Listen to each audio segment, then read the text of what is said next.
సుందరహీనమౌ తరుణి సుందృత భంగములైన వక్కన నందనులు పడేని సగనందు వివేకములేని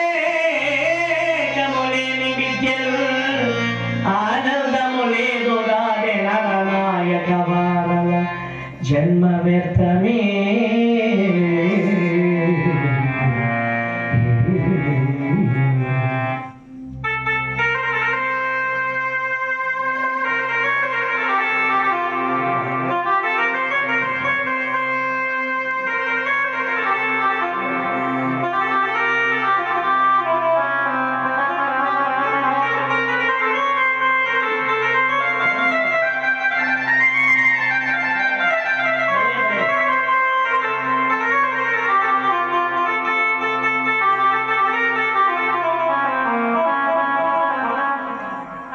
గంధము లేని పుష్పము, వాసన లేని పువ్వు అన్నారు.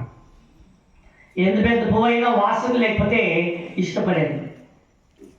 మల్లెపువ్వు కాసంతే ఉంటుంది, అందరూ ఇష్టపడతారు. అట్లా కంఠ విహీనమునైన గానమని, గాయకునికి కంఠం బాగుండాలా అంటారు. హరికదాస్ అయినా, భజన్లో పాడినా, సినిమాలో పాడినా, ఏ రంగంలో పాడినా కంఠం బాగుంటే కాసేపు వినాలని అనిపిస్తుంది. కంఠము లేని పాట హీనమైనది. ఇప్పుడు పుట్టం పేరిట్లో అరిగట్టుకు వచ్చి బాగా పాడిపోతే తెల్లవారికి తీయగలుగుతావా బేగలుగుతావా తెలుసుకొని చామని పిలిచిండప్ప రాత్రి దాసు ఏం పాడతారు రా నా కొడుకు అని పాడితే పాడుకున్నప్పుడు ఏమికి రావాలప్పన్నా ఎల్లి కొడుకు గుడ్లు అప్పుడు కొడుకి ఇప్పుడు కొడుకే దానికి కదా ఇంత పెద్ద పూలు పెట్టి నిలబెట్టే అందుకు కొడుకుగా ఉండిపోరా అమ్మాయప్ప. మొన్న బెంగళూరు కదిపోయేసి వస్తా ఉన్నాను బస్సులో.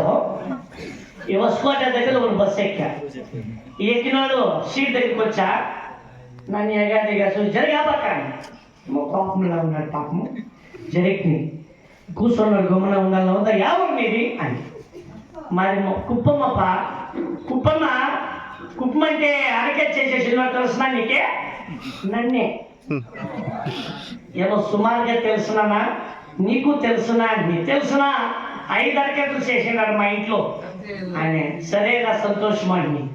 అంతలో గమ్మున ఉండకుండా పర్వాలేదా చిన్నోడు బాగా అరికెట్ చేస్తాడా అని. చేస్తాడా బో నా కొడుకు కదా ఇంత బతికి బస్సులో నీ కొడుకు అయినాడు.